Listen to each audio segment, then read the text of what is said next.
काल मला एका माझ्या सबस्क्रायबरने कमेंट्स केलं की मॅडम सेवानिवृत्तीनंतर सेवानिवृत्त कर्मचाऱ्याला कोणते कोणते लाभ प्रदान करायचे असतात किंवा कोणत्या कोणत्या लाभाची देयके तयार करायची असतात। तर त्यासाठी म्हणून मी आज हा व्हिडिओ तयार केला। तर आज आपण या व्हिडिओमध्ये बघणार आहोत की सेवानिवृत्तीनंतरचे कोणते कोणते लाभ आपण सेवानिवृत्त कर्मचाऱ्याला प्रदान करू शकतो। तर आजचा हा व्हिडिओ शेवटपर्यंत नक्की बघा। गुड मॉर्निंग, नमस्ते।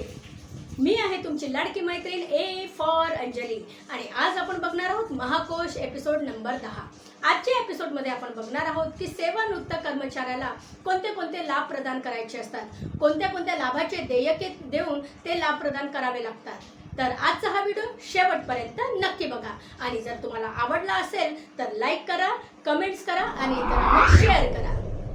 आणि अजूनपर्यंत जर तुम्ही माझं यूट्यूब चॅनल सबस्क्राईब केला नसेल तर आत्ताच बेल आयकॉनवर जाऊन माझ्या यूट्यूब चॅनलला म्हणजेच @learn&fun_with_अंजली तसेच #A4Anjali6484 या यूट्यूब चॅनलला सबस्क्राईब करा। चला तर मग बघूया आजचा हा व्हिडिओ। सेवानिवृत्त प्रकरण मंजूर झाल्यानंतर त्यासोबत PPO जे प्राप्त होते त्या PPO सोबत आपल्याला पेन्शन, ग्रॅज्युटी आणि कम्युटेशन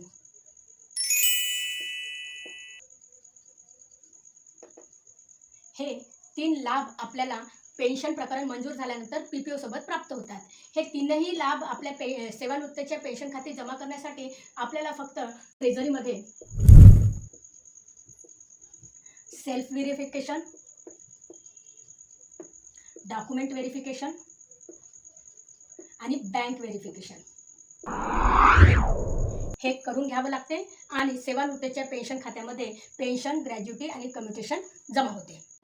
सेवानिवृत्तीविषयक इतर लाभ प्रदान करण्यासाठी ज्यांचे प्रस्ताव सादर करावे लागतात आणि त्यांचे प्रस्ताव मंजूर होऊन आदेश प्राप्त झाल्यानंतर त्यांची देयके तयार करून ट्रेझरीला सादर करावे लागतात आणि त्यानंतर त्यांचे ते लाभ आपण प्रदान करू शकतो असे प्रकार आपण बघू। तर त्यात पहिला आहे GPF आपण सेवानिवृत्त कर्मचारी सेवानिवृत्त होण्याच्या 3 महिन्यापूर्वीच आपण GPF बंद करतो, GPF कपात बंद करतो। ते GPF कपात बंद केल्यानंतर आपण त्या 3 महिन्याअंतर्गत GPFचा प्रस्ताव वित्त विभाग किंवा AGला पाठवला जातो। तिथून तो मंजूर होऊन आल्यानंतर त्याचा GPFचा आदेश प्राप्त होते।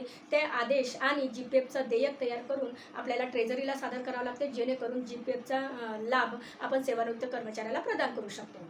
दुसरा आहे अर्जित रजा रोखीकरण।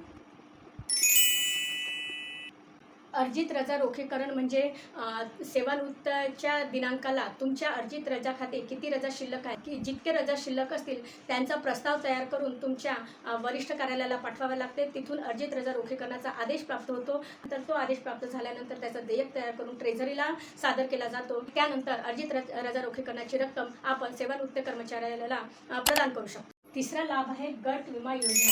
गट विमा योजनेचे प्रस्ताव तयार करावा लागत नाही, त्याचा देयक तयार करावा लागतो। देयक तयार झाल्यानंतर त्याचा BDS प्राप्त होतो। BDS प्राप्त झाल्यानंतर तो ट्रेझरीला सबमिट करून ट्रेझरीमधून त्याची रक्कम मंजूर होऊन येते आणि ती रक्कम डायरेक्ट सेवानिवृत्त कर्मचाऱ्याच्या पेन्शन खात्यामध्ये जमा होते।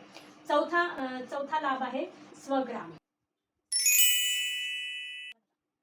स्वग्राम प्रवास भत्ता म्हणजे जर सेवानिवृत्त कर्मचारी हा मुख्यालय सोडून गावाचा तो रहिवासी असेल तर मुख्यालयापासून ते ज्या गावाचा तो रहिवासी असेल तिथपर्यंतचा त्यांना स्वग्राम प्रवास भत्ता देत मिळते। म्हणजे त्यांचं सामान, त्यांचं कुटुंब त्यांना तिथे हलवण्यासाठी तो स्वग्राम प्रवास भत्ता देत त्यांना मिळतो। परंतु जर सेवानिवृत्त कर्मचारी हा मुख्यालयच वास्तव्याला असेल तर त्याला स्वग्राम प्रवास भत्ता मिळत नाही। स्वग्राम प्रवास भत्त्याचाही प्रस्ताव तयार करण्याची गरज पडत नाही, त्याचं डायरेक्ट आपण देयक तयार करतो। ते देयक ट्रेझरीला सादर करायचा, ट्रेझरीमधून देयक मंजूर झाल्यानंतर त्यांची जी स्वग्राम प्रवास भत्त्याची रक्कम आहे ही डायरेक्ट सेवानिवृत्त कर्मचाऱ्याच्या पेन्शन खात्यामध्ये जमा होते। पाचवा आहे थकबाकी देयक।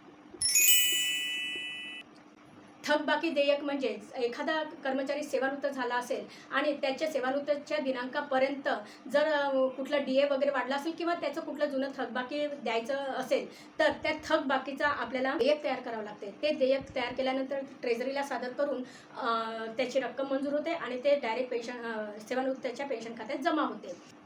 आता हे 5ही लाभाचे देयके तयार करत असताना यापैकी अर्जित रजा रोखीकरण आणि थकबाकी हे 2 जे देयके आहेत हे आपल्याला BIMSमध्ये तयार करायचे असतात। याचा BDS BIMSमधून तयार होतो कारण हे अनबजेट आहे। आणि त्याच्यानंतर GPF, स्वग्राम आणि गट विमा योजना हे 3ही देयके बिल पोर्टलवर तयार होतात।